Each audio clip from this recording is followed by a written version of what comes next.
it's always a bit tricky when there's two people out here, because obviously when there's more people, there's more noise that you're going to be making, obviously.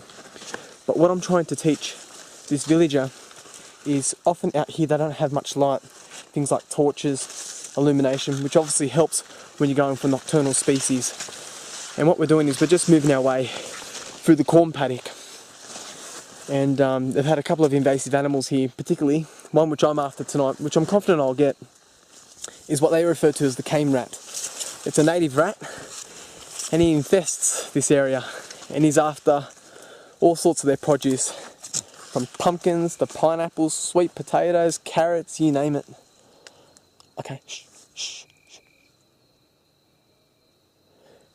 Generally what I'll do is when I hear something, I like to just drop my body weight down to the ground, get my ears as close as I can down to the ground, you know what I mean? If my ears are closer down to the ground, I can put my ear to the ground and I can listen through the ground.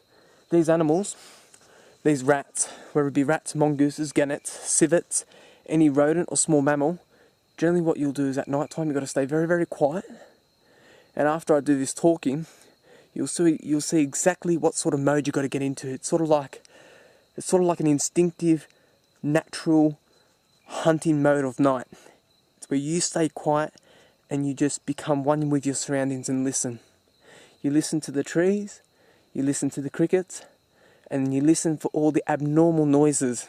Those abnormal noises are animals making those noises. And particularly out here, where there's a lot of dry corn that comes down, you can hear the animals moving through the corn. That's exactly how I'm going to plan my attack.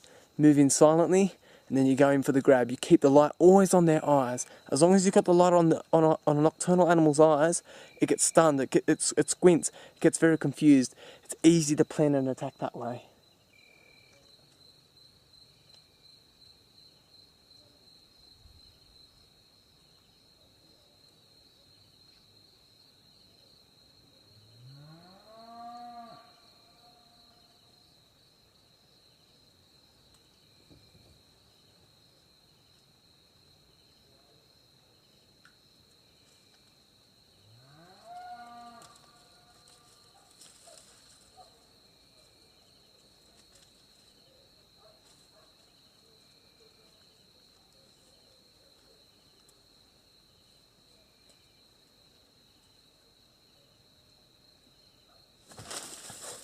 Got him.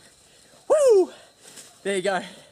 And like I was saying, you just got to stay really, really quiet, keep your eyes on him, and you just got to get that eye shine with that torch.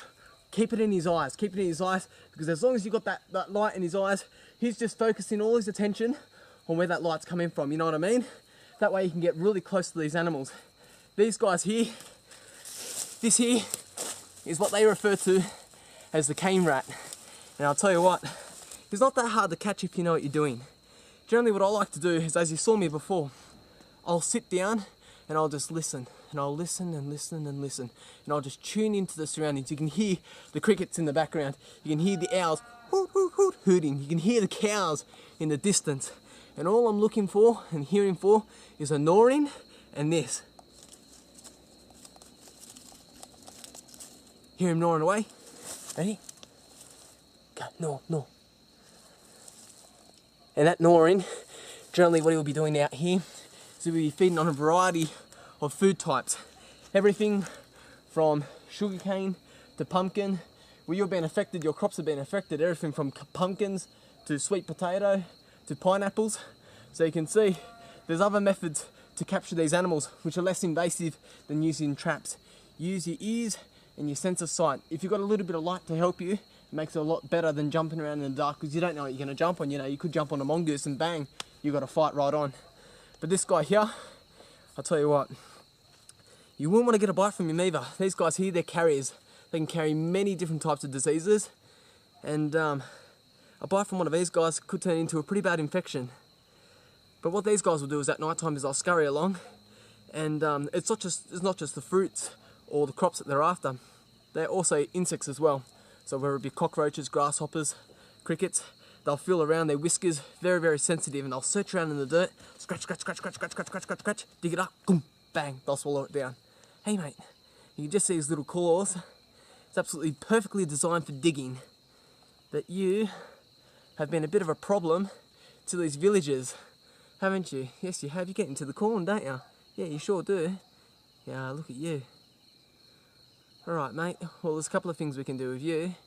And I'm sure the village cats and dogs would like to have a nice feed out of you. But I think you're going to get lucky tonight, and I might give you a bit of a release back out there into the forest. Because this guy here, at the end of the day, he's a native species of rodent. He's not a feral, he's a native. To the villagers out here, yeah, he's seen as a feral, but he is right at home, right here in Africa.